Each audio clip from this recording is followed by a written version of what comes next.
Metabolismo de lipoproteínas. El colesterol y los triglicéridos son insolubles en agua, por lo que deben ser empacados en lipoproteínas en los sitios de absorción o de síntesis para circular en el plasma y llegar a los tejidos en los que se emplean. Las lipoproteínas consisten en un núcleo de ésteres de colesterol y triglicéridos, cubiertos por una capa externa que contiene colesterol libre de fosfolípidos y apoproteínas específicas. Las apoproteínas, cuyo acrónimo es APO, como en ApoB, ApoC y ApoE, son partículas que rodean a las lipoproteínas, cuya función consiste en transportar lípidos en la sangre y permitir su identificación específica como lipoproteína por enzimas que extraen lípidos de ellas. Por ejemplo, a través de la ApoB100, las lipoproteínas de baja densidad, LDL, durante su circulación por el hígado, son reconocidas por receptores celulares de los hepatocitos, mediante los cuales las endocitan. O bien, en tejidos periféricos, la ApoC2 activa a la lipoproteína lipasa localizada en los vasos capilares, la cual extrae triglicéridos de las lipoproteínas como kilomicrones y lipoproteínas de muy baja densidad, VLDL. Cada tipo de lipoproteína varía en tamaño, densidad y composición de lípidos y clase de apoproteína.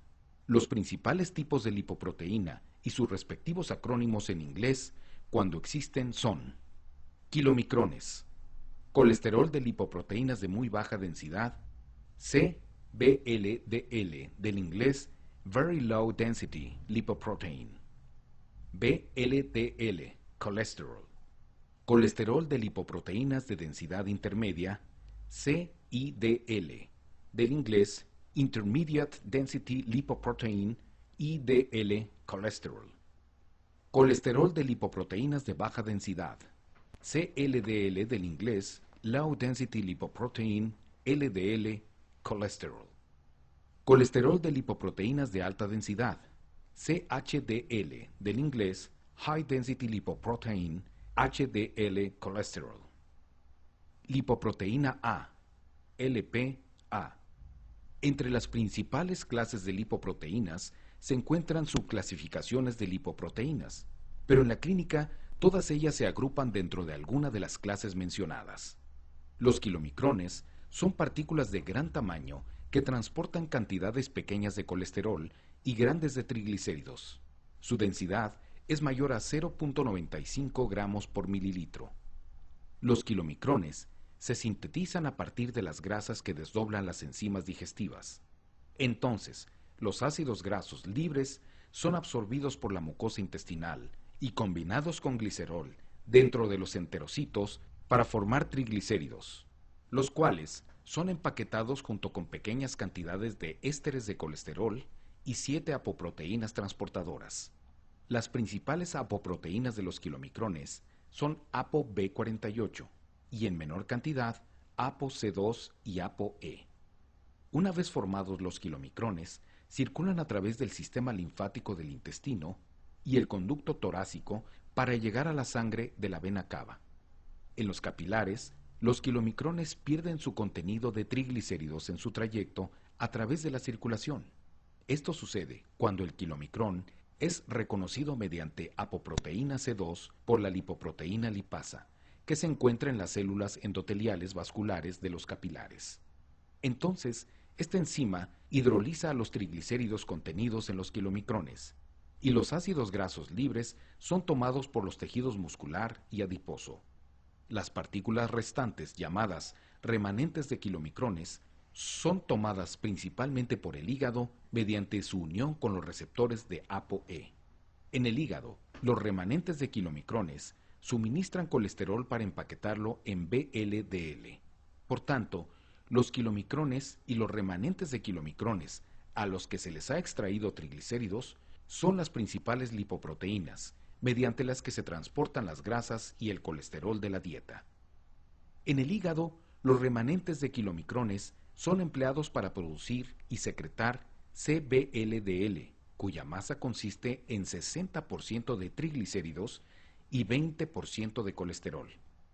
Estas lipoproteínas son partículas que transportan principalmente triglicéridos y su densidad es de 0.95 a 1.006 gramos por mililitro. En su superficie se encuentran apoproteínas B100, C1, C2, C3 y E, las cuales funcionan como sistema de transporte de triglicéridos hacia la periferia. Las CBLDL también son sometidas a la actividad de la lipoproteína lipasa de los capilares. Entonces, esta enzima extrae ácidos grasos y glicerol al fragmentar triglicéridos, ya sea para el metabolismo energético de los tejidos, para su depósito en el tejido adiposo, para emplearlo en la construcción de membranas celulares o en la producción de hormonas. En este proceso, las VLDL se convierten en remanentes de VLDL, debido a que tales remanentes continúan su pérdida de contenido de triglicéridos y de que estos son tomados por el tejido adiposo o el muscular.